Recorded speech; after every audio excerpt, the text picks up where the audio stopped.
It sets the land in 7 seasons, centuries have passed, until the day a hero named Mariner claimed his task.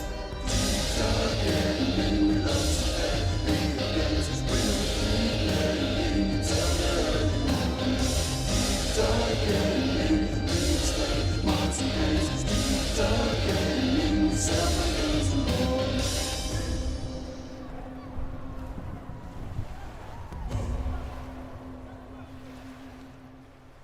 As Mariner set off on his quest, he knew he needed a crew. The navigator joined the ranks and so did Mr. Q. Sailing for adventure, stories and for treasure. We will help you through, so climb aboard and join the crew. Deep dark ending, we love to play. League of Legends, we'll keep playing until the early morning. Deep dark ending, we explain mods and mazes. Deep dark ending, we sell the games and more.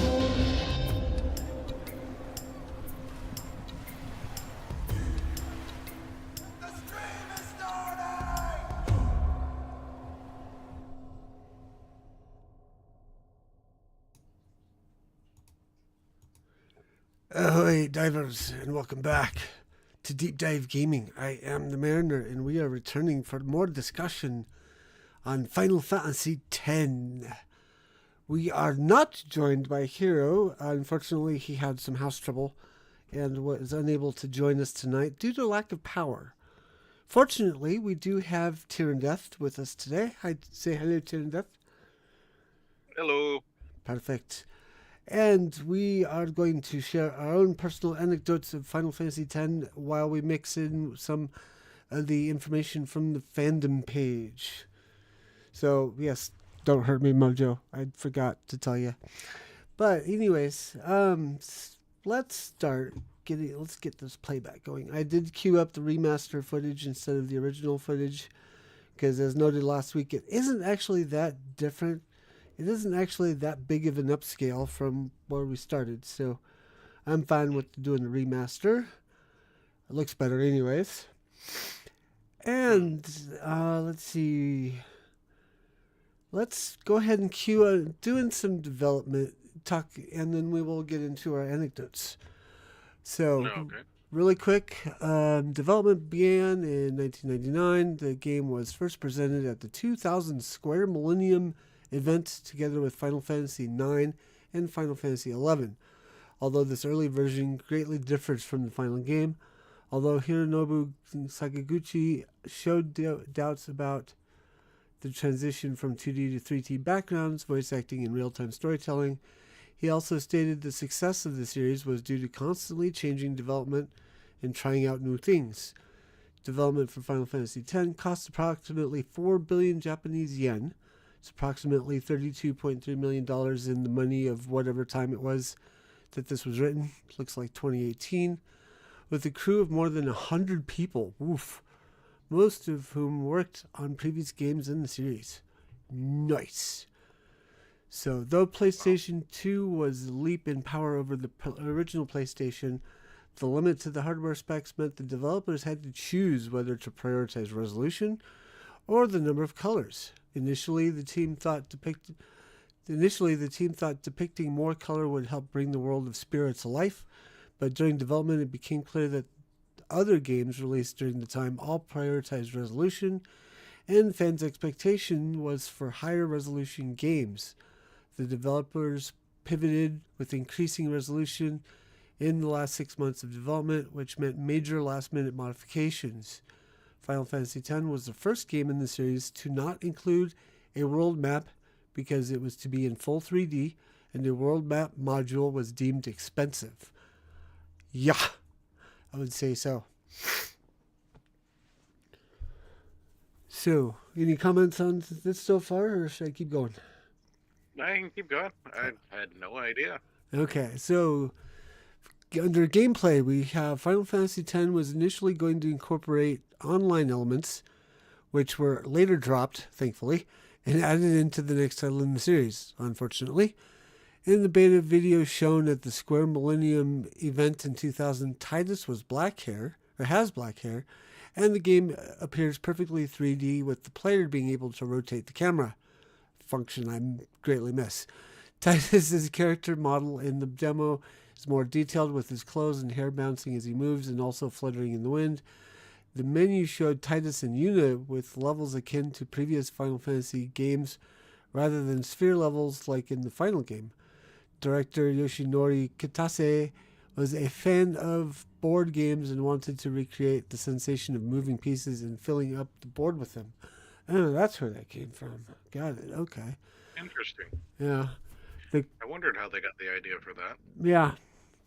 It's interesting. So the conditional turn-based battle (CTB) was the new battle system replacing the active time battle (ATB) system from previous titles. The traditional world map concept was dropped because the developers wanted a more realistic approach, as well as realism of the game's 3D backgrounds and character animation. Originally, Final Fantasy X was going to feature enemies wandering visible on the field map with seamless transition into battles, allowing players to move freely around the area during enemy encounters. Battle art director Shintaro Takai had explained the intention was for the battles to come across as a natural part of the story instead of an independent element. Well, we all know how that turned out. And see, due to hardware and system limitations, these ideas were not used until Final Fantasy XI and XII. Final Fantasy X uses a compromise from the original ideas, with some transitions from the field screen to battle arenas relatively seamless, only with the implementation of a motion blur effect. The desire for seamless transitions also led to the implementation of the new summoning system. The game takes place on a journey from the village of Besaid to Zenerkand with little sidetracking, and to broaden the range of what the player can enjoy, many mini games were incorporated. Oof. I like how they mentioned there's with very little sidetracking, but don't mention the very much backtracking involved in mid and late game. Let's see. Right.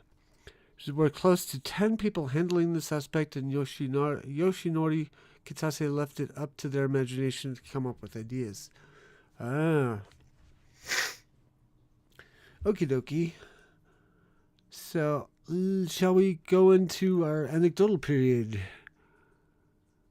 You can if you want. That's not a problem. Okay, so for those not keeping up with my personal play, which is pretty much everybody, I got up to and defeated Lady Unaleska over the last day or so.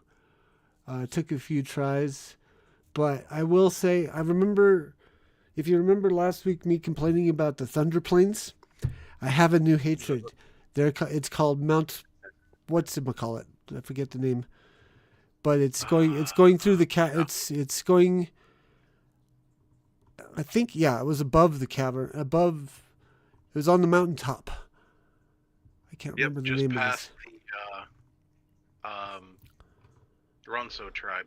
Yeah, it was yet another exercise of take a step. Whoops, wrong button.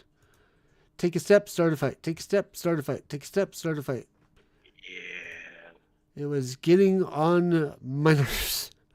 Here, we'll go ahead and go to here. And just wait to get to the point where you gotta collect the monsters for the other side quest in the plains. Oh, yes. There's already one side quest that I completely loathe, and I'm definitely thinking about skipping it because it's a prize to get. It's the Chocobo race, the prize of which is a piece that you need to get the celestial weapon, I think, for Titus. Yep, one of them. But it's like trying to get a result from rolling 1,000-sided dice the size of a pea. It's nearly impossible. You could say that.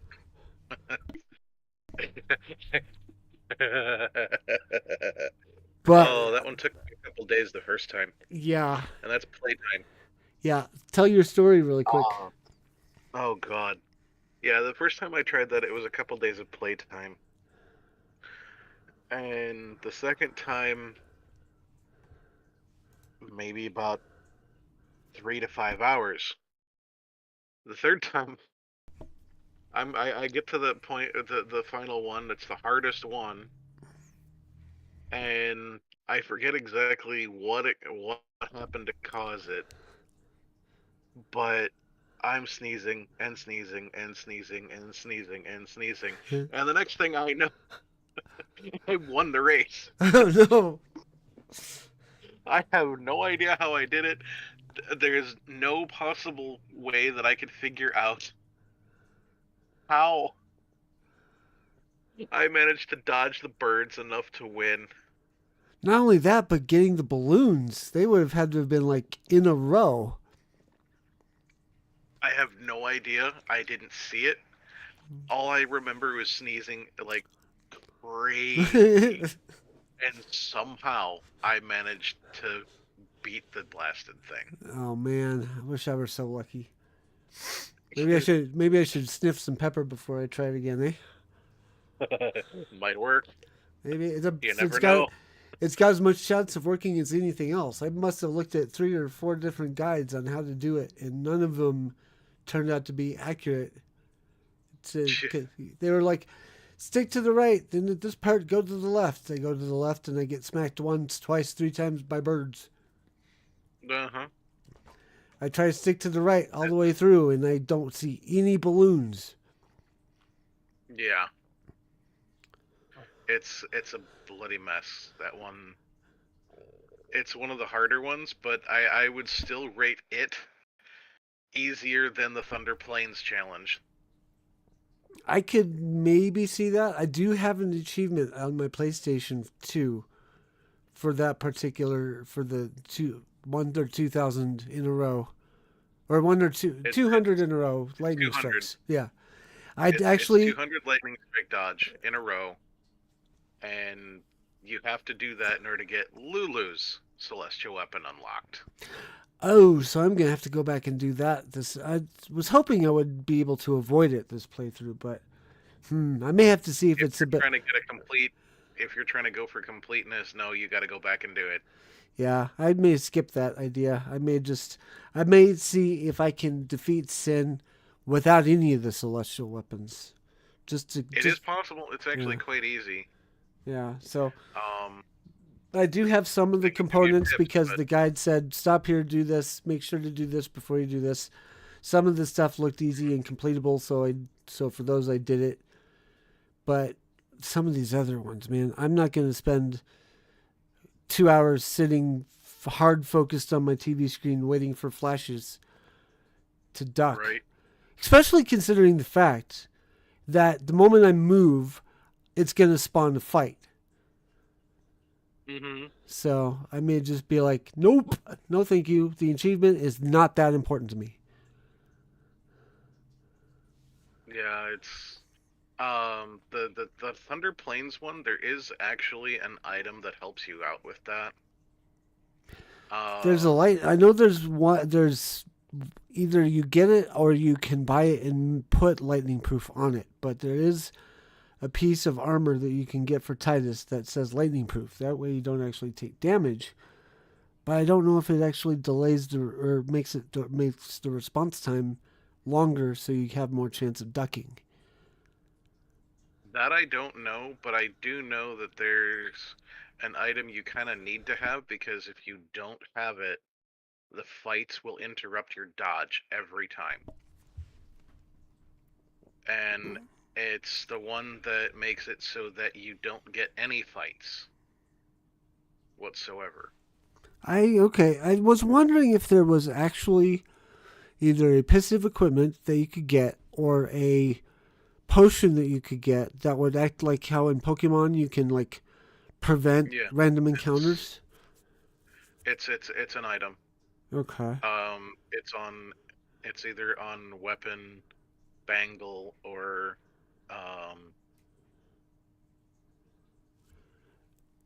whatever the other item is. I can't think of it right now. Does it's it on one of those 3? Okay. Does it actually prevent fights everywhere, or is it specifically and only for the Thunder Plains? Everywhere. Okay, so it'd be a good one to pick up when you're roaming around and trying to get stuff accomplished at the end of the game before you go after Sin. Yes. but only like it's one of those things that you get only if you're not trying to level your characters, or not use it only if you're only trying to level your characters. Correct. Got it. Okay. I'll have to see if I can find that. It's one of those really great items that you put on, get to an area, and take off. Yeah. Okay. So that was the other thing that was kind of aggravating. Then now that I know that thing, that I'm gonna have to go find it. I didn't think I was gonna mind as much roaming the game, dealing with the random encounters, because I knew with every encounter, it would help me level up. But there's certain times where you're trying to get from point A to point B, and you've only got a limited amount of time to play in order to do it, and you keep getting interrupted by fights. That does not surprise me in the least. It feels like it's one of those situations where I feel like I'm at work. Why? Come on, man. I play this game to have fun, and yet I somehow am not having fun. Yeah, that does tend to happen. Yeah. Okay, well, let's turn to the voice acting in Final Fantasy X. Yoshinori Kitase has cited that the inclusion of voice acting... Oh, by the way, I'm on the Final Fantasy fandom page for Final Fantasy X, if anyone's curious. Let's see. So inclusion of voice acting is one of the big things he wanted to introduce with Final Fantasy when the series moved from PlayStation to PlayStation 2. As the previous games had only had text, the depth of expression available was broadened by the introduction of voice. But on the other hand, by giving characters actual voices, their facial expressions became more important, and the developers needed to invest more energy into that. The characters' facial expressions were achieved through motion capture and skeletal animation technology, which allowed animators to create realistic lip movements programmed to match the speech of game's voice actors. Scenario writer Kazushige Nojima has revealed the inclusion of voice acting enabled him to express emotion more powerfully than before, and he was therefore able to keep the storyline simple. The presence of voice actors led to various changes to the script to match the voice actors' personalities with the characters they were portraying. That's neat. The localization voice director, Jack Fletcher, had asked several months before the project began whether there was going to be ADR recording to lip flaps, and had been told by someone at Square Hawaii, who had been working as a go-between, that there would not be syncing the lips.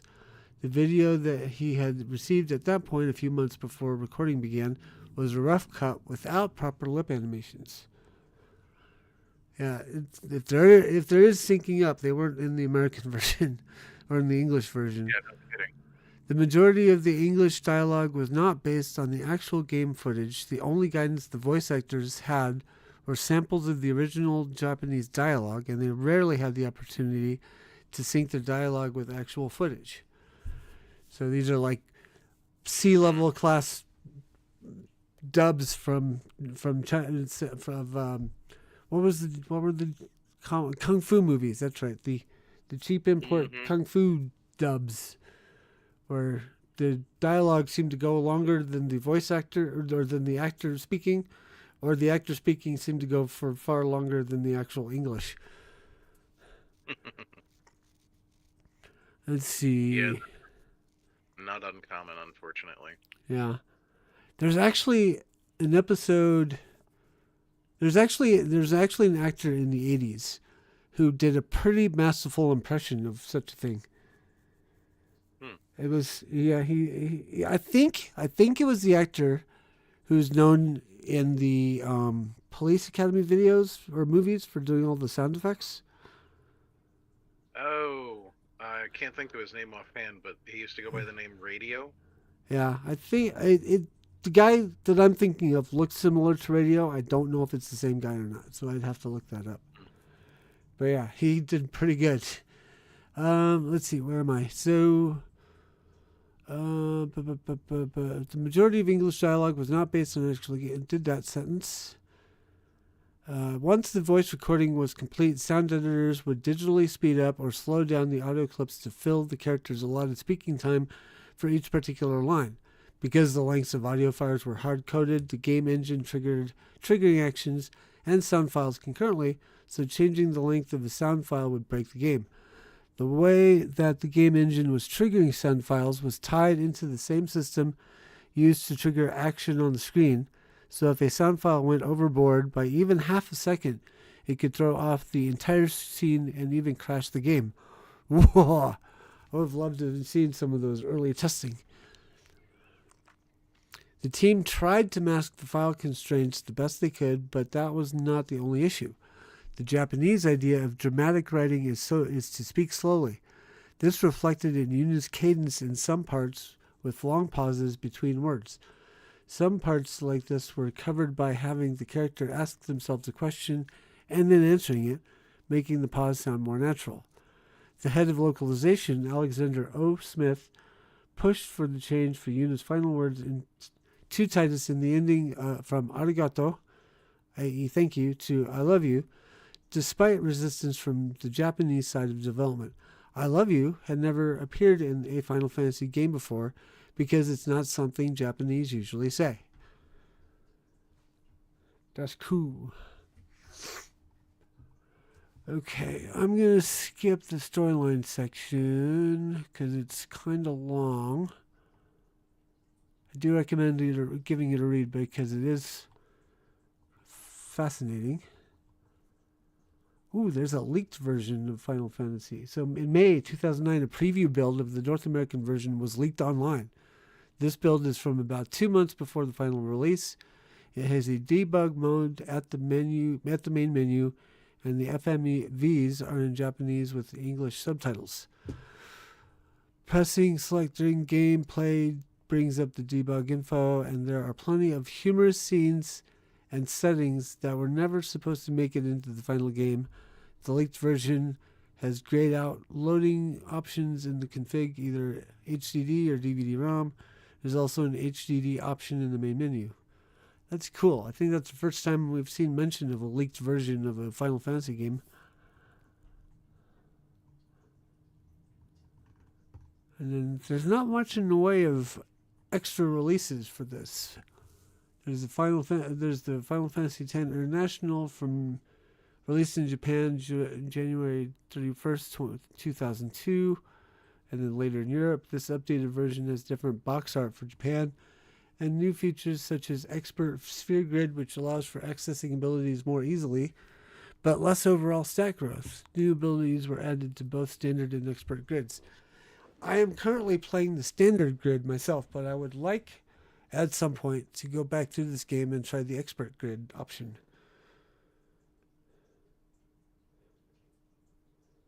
Mojo says, up until most recent 20 years, there wasn't even a term for I love you in Japanese. They had to make up a phrase. Okie dokie. And then we've got the Final Fantasy X-2 HD remaster. Let's see. September 14th, 2011, released in Japan.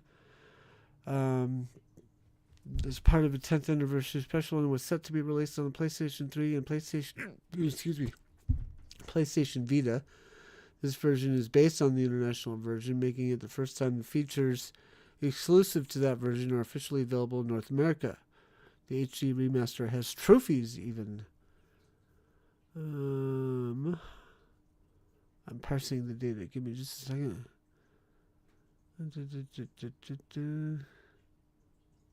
Okay, not relevant. It was released in Japan December 26, 2013 and March 18th, 2014 overseas. What other changes came in the international?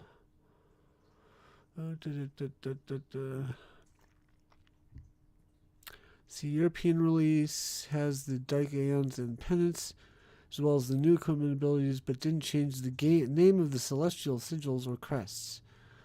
As with previous PAL versions of Final Fantasy installments, PAL. The game is black borders and a slower running speed as a result of poor PAL conversion. Oh, okay. Black Label version included a bonus DVD with the title Beyond Final Fantasy, which includes various interviews with the game devs, as well as 2 of the English voice actors. It also includes trailers for various Square games and art gallery, short biographies, and Nobuo Emitsu and Riki, as well as music video Riki performing Suteki Dane. Whoa. Botched that one up. Suteki Dane.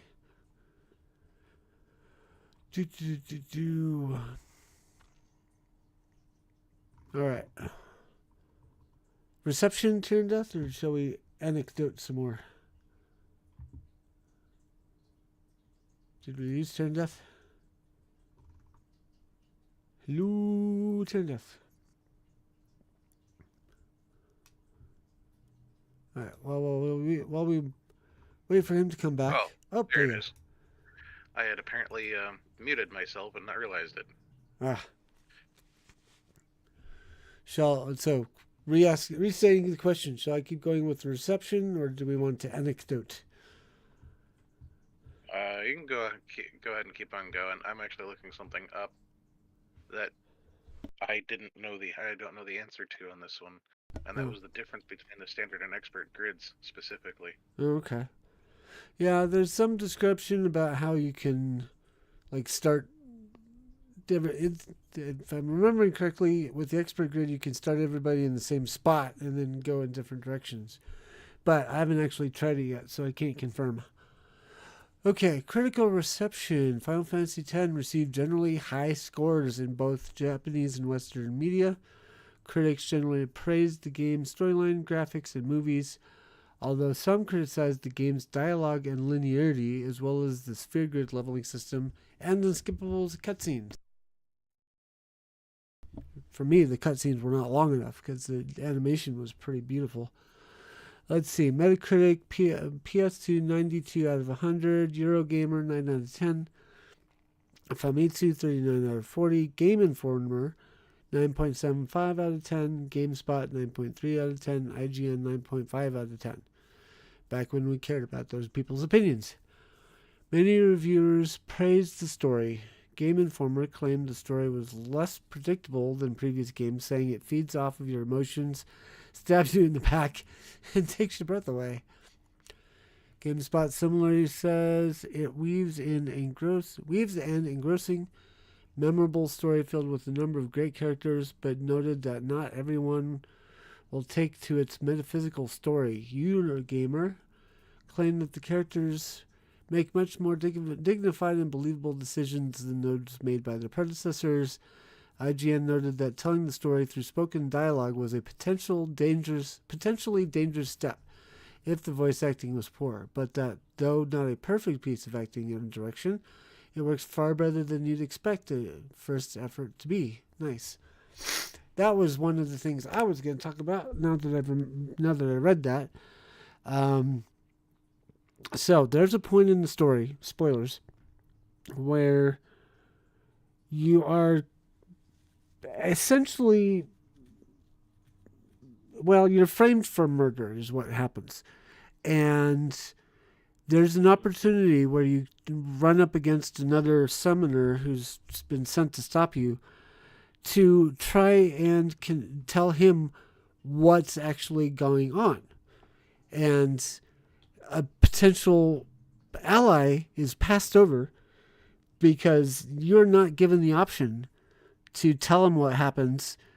So you're forced to fight him when that fight, in my opinion, wouldn't necessarily have to happen. Yeah. Because there's no that hurt the heck out of me too. Yeah, because that's this is an ally. This is someone on your level that you can explain everything to, lay it all out for them, and if they have any sense, they would understand and they would let you pass. They could just pretend they never saw you or something along those lines. They don't have to be an active ally, so it wouldn't change the script all that much. But that way you don't have to fight a fellow summoner.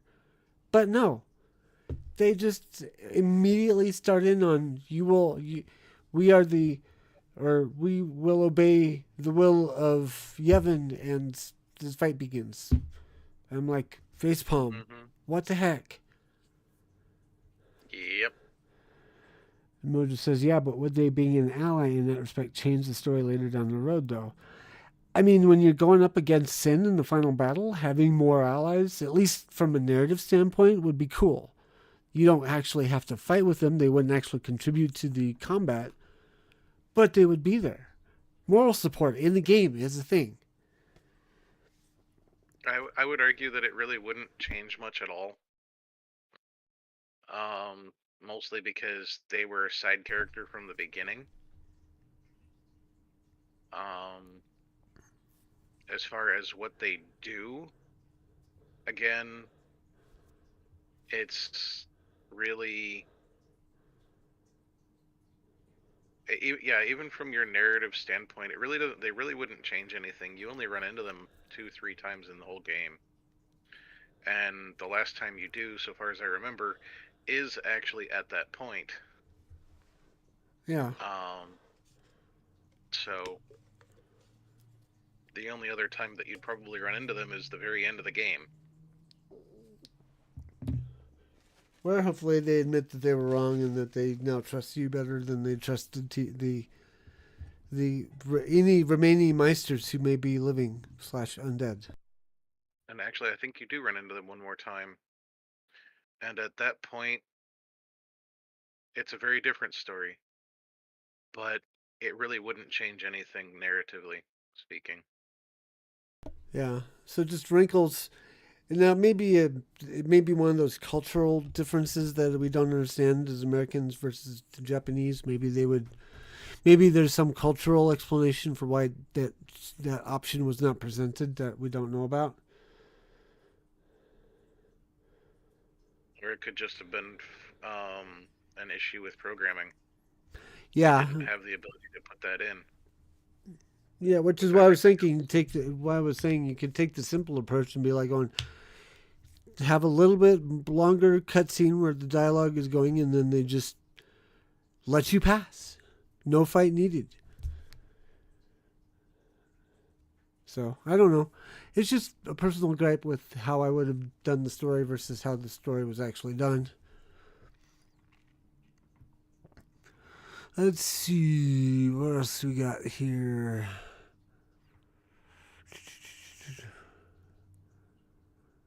I'm not gonna go through all the critical commentary here. Yeah, I don't remember them actually having much of, if any, interaction with any of the characters outside of the main group.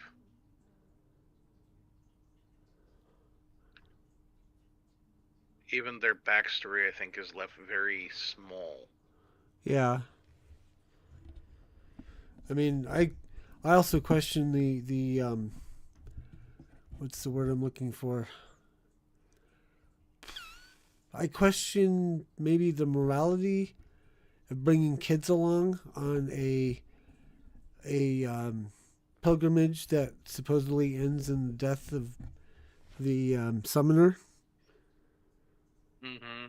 Because the one summoner I'm referring to, and that the player ends up fighting, has a little brother. Mm-hmm. And if you think about it, there's a scene later when you reach the ruins of Zenderkind where you get a Firefly vision of Seymour Guado's mom telling Seymour to use her to defeat Sin. So that makes me question, was the little brother intentionally brought along for a similar purpose? In which case, that's messed up. That's really twisted. Yeah.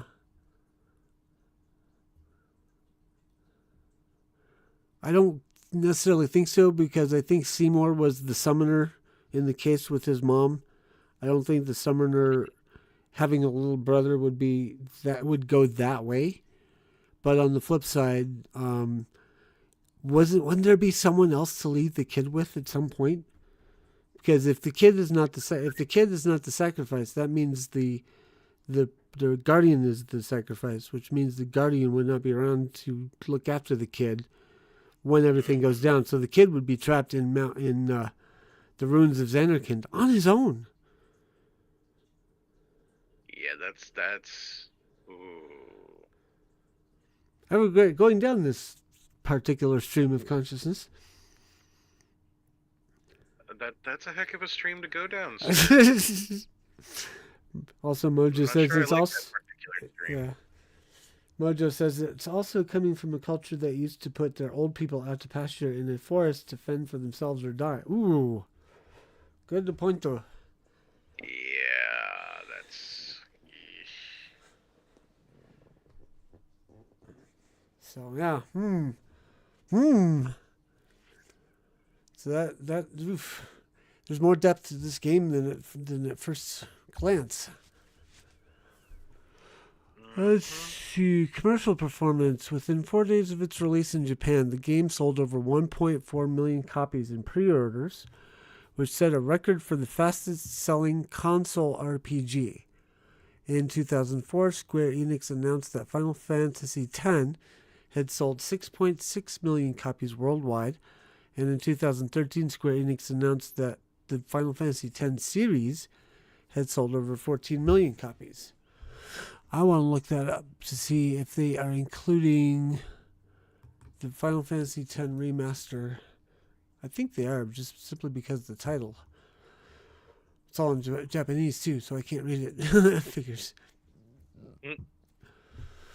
So, as far as the legacy of Final Fantasy X, it was the first Final Fantasy game to get a direct game sequel in Final Fantasy II, which was released 2 years later in 2003. Final Fantasy X wasn't originally planned to have a sequel, but after a strong fan reaction to the short story titled Final Fantasy X Eternal Calm, included with Final Fantasy X International, the development team decided to continue the story in the sequel. I'm going to follow the link and we're going to read up on Final Fantasy X Eternal Calm.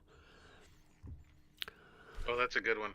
Okay, so Eternal Calm is a cinematic cutscene taking place between Final Fantasy X and X-2, first released on DVD on a bonus DVD included with Final Fantasy X International. I want details of what it's about. I think your video on stream has paused, sir. Oh, it's because I glanced away from the thing for too long, apparently. Okay, there we go. Here, let's fast forward a little bit. Get to some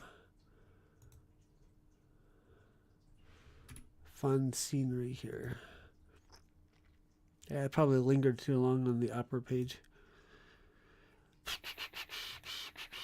Here, we'll leave that there and then come over here. Okay, story. Spoiler warning.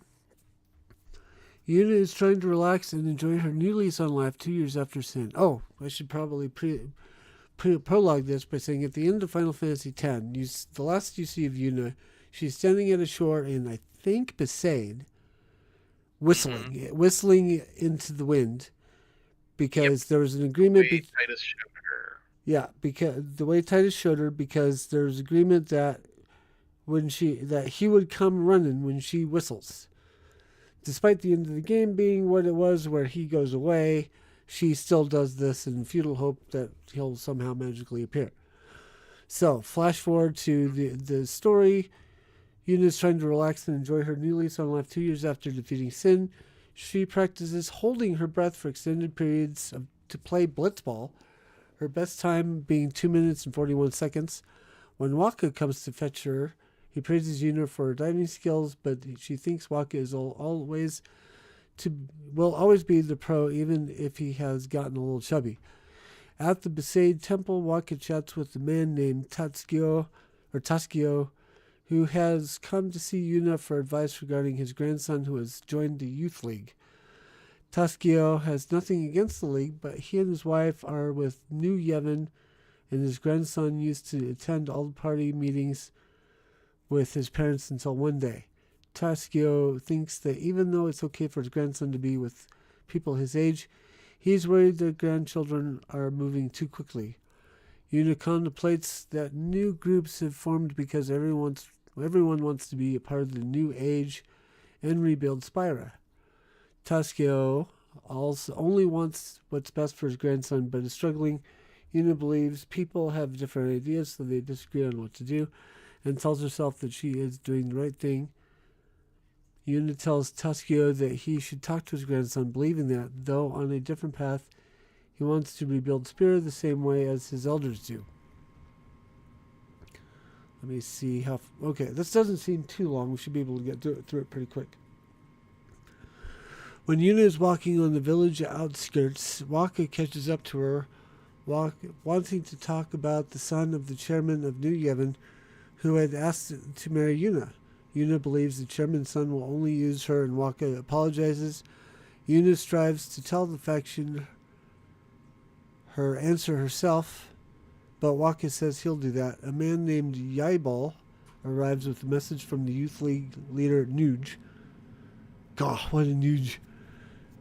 Waka tells Yaibal that Yuna is not interested in joining the league, and that Yuna tells Yaibal that she's not joining any group.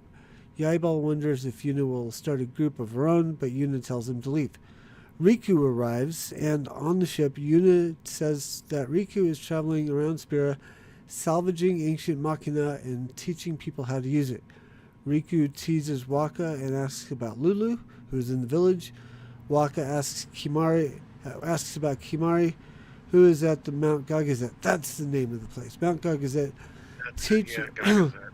Teaching the orphaned Ronso. Riku shows Yuna an ancient sphere that Kimari had found of Mount Gagazet that shows someone bearing an uncanny likeness to Titus, imprisoned and demanding to see the summoner.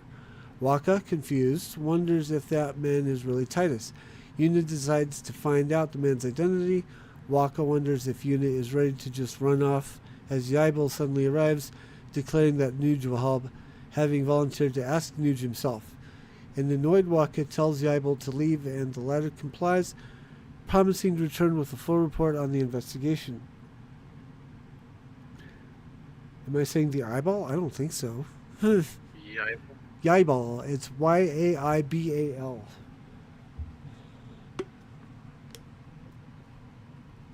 Waka says Yuna can't go because everyone wants to see her. Riku retorts that after everything Yuna has done for Spira, she should be able to do whatever she wants.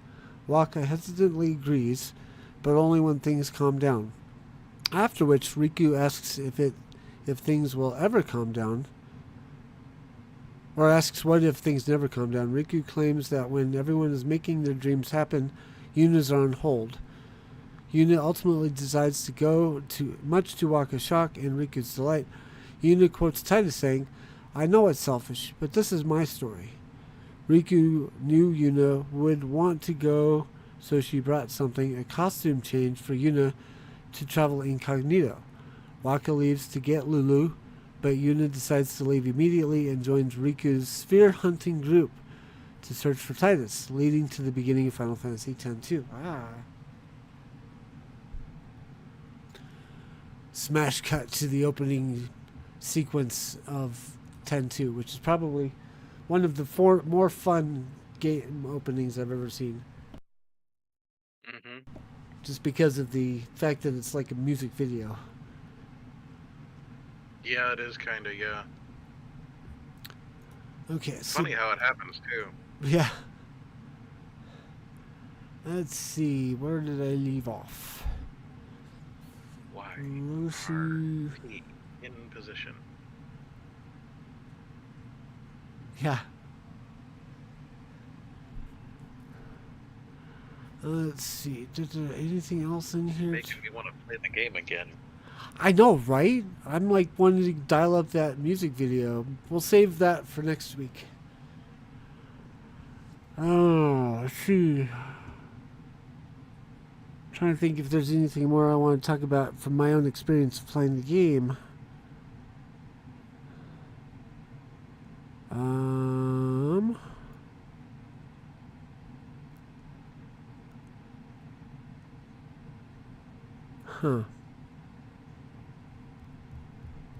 Not thinking of anything. There's a bunch of stuff that the guy just had me wait to do until after after I get the airship and can fly around places.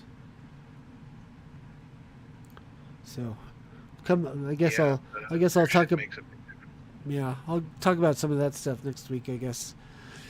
Trivia. In the title's logo, the Roman numeral X is written in a different typeface to the traditional runic font MT used in the other logos. In the title logo, let's see, and then it's reverted again in the 10.10.2 HD remaster. In a Famitsu popularity poll, 4 characters from Final Fantasy X, Yuna, Tidus, Auron, and Riku, made the top 50. And this is the second most characters from one game, with the most being from Final Fantasy VII. Big surprise there. Blood is seen in only a few scenes throughout the game, caused by Geino's attack on the Sahagin at Baj Temple near the beginning. During the underwater scene, when Tidus is attacked by sin scales running down the left side of Anima's face from her left eye in the Luca FMV, I must have missed that, in which she is summoned on the sand in the aftermath of Operation Mihan, and during the raid on Home. I must have missed all of that. Either that or they took it out for the I don't remaster. think we've gotten to it yet. Well, I mean, the attack on the Sahagin at the Baj Temple at the beginning. During the underwater scene when Tidus is attacked by the sin scales and the bigger thing comes out and crunches. I remember that. I remember seeing it in the game footage we were watching last week, but I don't remember seeing it in the HD remaster as I was playing it. That's No, I'm pretty sure it's there. Okay. So I remember reacting to that, going, "Wow, that's not in the HD remaster." But maybe it was just me not paying attention. I probably played the beginning of Final Fantasy X at least a half a dozen times, trying to get into the game and then getting distracted again. Let's zip forward past the inventory screens here.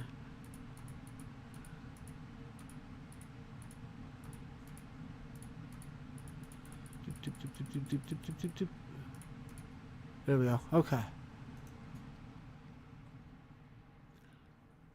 Let's see, where did we go? During the entirety of Final Fantasy X, Tidus' name is not spoken by the other characters. This was because of a choice of the player to rename the main character. Final Fantasy X-2 continues this option despite Tidus being a non-playable character, and is referenced as star player of the Zanarkand Abes in the Blitzball minigame. Kingdom Hearts breaks this pattern with Wakka speaking Tidus' name during a cutscene. However, Tidus is not a playable character. I gotta look at the Kingdom Hearts games. They look like they're like Sony, or not Sony, but Square Enix greatest hits. Or Disney? Yeah, something along those lines. It's That's like exactly what they are. Oh, okay. I remember seeing my brother play 2 way back. But I don't remember anything about it other than I saw Mickey Mouse, Goofy, and Donald Duck standing next to a clearly anime, like JRPG character. I'm like, what? Mm-hmm. What? Yep, that's Kingdom Hearts. Yeah. And it is Square Enix with Disney. Next trivia point. In the poll in which Famitsu asked its readers what games made Japanese gamers cry, Final Fantasy X topped the chart as the number 1 game. Yeah, probably because of the tragedy that is Tidus and Yuna's relationship. Yeah. You win, you lose. You lose, you lose. Yeah, they had to make a whole second game so that Yuna could have the win. Yep. Final Fantasy X was referenced in the popular sitcom 2.5 Men. Jake rented the game from a rental store, though later in the episode when Jake is supposedly playing the game, the music heard is the battle theme from Final Fantasy II. Way to go, comedy writers. Wow, way to go. Yeah. You couldn't just rent Final Fantasy X for real and record some of the music. Right? Final Fantasy X was referenced in the Thomas Pinecon novel Bleeding Edge with regard to the game's exceptional graphics. I don't know anything about that book or that author. Final Fantasy X became the subject of Hartley's song Eternal Calm, which discusses various themes and ideas from the game. Ooh. One could argue that Final Fantasy X was the deepest of the Final Fantasy games. At the time, I would say it definitely was. There's just so much. Oh, I think we're coming up on the cringe laughter scene.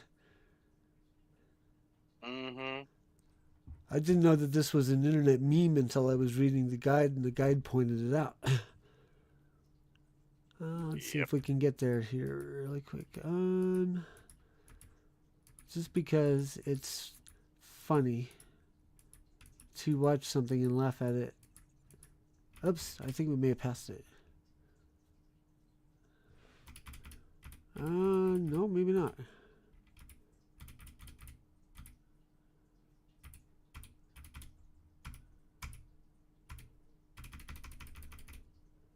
No, I don't think this is when it happened. I'm not sure when it happened now. No, I don't remember either. Oh, no, I don't think that was it.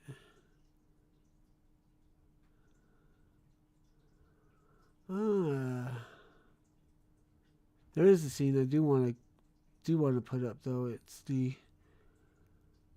Louvre scene. Where's it at? It's somewhere. Which one? There it is. This one. I think this is the most memorable part of. This is the part of all the only part of Final Fantasy X I remembered it's the only part of Final Fantasy X I used or I remembered from in the long span of time from when I played the original to when I actually tried to get around to playing it again. I think this current playthrough I'm on is only the second time I've seen it. While playing, I mean. I've looked it up in the past, but I've never actually Oh yeah, thanks for the point about the whatever slider. We got there eventually. You know, I think one of the absolute cruelest parts of this entire game is actually perpetrated on Titus. Which one is that? The fact that he was only halfway discouraged from falling for her, which pushed him further in that direction. Yeah. I mean, Lulu's the one that calls him out on it, yeah. And it was done with the intent of him being the sacrifice. Really? Like, that was Lulu's intention when she... Or, I mean, obviously it was probably the writer's intention. I'm pretty sure it was the writer's intention for him to have been the sacrifice when they actually run up against Unalesca in Xanarkand. Interesting. And it is hinted at with the interactions with the rest of the group. In that they didn't say anything when he was like getting all eager about what would happen post-sin, or was this after the fact? It was partly with that, and then it was really only driven home when they start talking, or when Unalesca starts talking about the needed bond between the summoner and the individual to be chosen. Okay. I think almost any of them would have done the trick, though. I mean, the only ones I would have left out would have been Oron and Riku from that. But, I mean, she's got a pretty good bond with Waka, Lulu, Kamari, So it Yeah, could. but I would by the argue it could time have you been any get of to those. yeah, but by the time you get to Unaleska, he's the obvious choice. Yeah, that's true too. I was gonna say something and then it got away. Oh yeah, that's it. So there's a point in the game.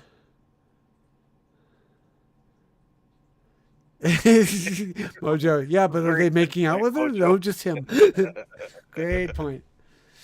Okay, so there's an earlier point of the game where Lulu's like, "Do yourself a favor and don't fall in love with her." There is a dialogue choice in that where you can say, where you can say, "Too late, Too late. I won't," or Titus is more into Lulu, and I would love to see, narratively speaking, how they steer him back over to Yuna, having made that dialogue choice, or if they just skip it altogether. Knowing this game, they probably just skip right over it. But it'd be fascinating to see how they steer things back around so that it's Titus and Yuna instead of Titus and Lulu. Because I don't see them making a whole narrative branch for a Titus Lulu relationship and basically leaving Yuna to make the hard choice without the bond that they've established.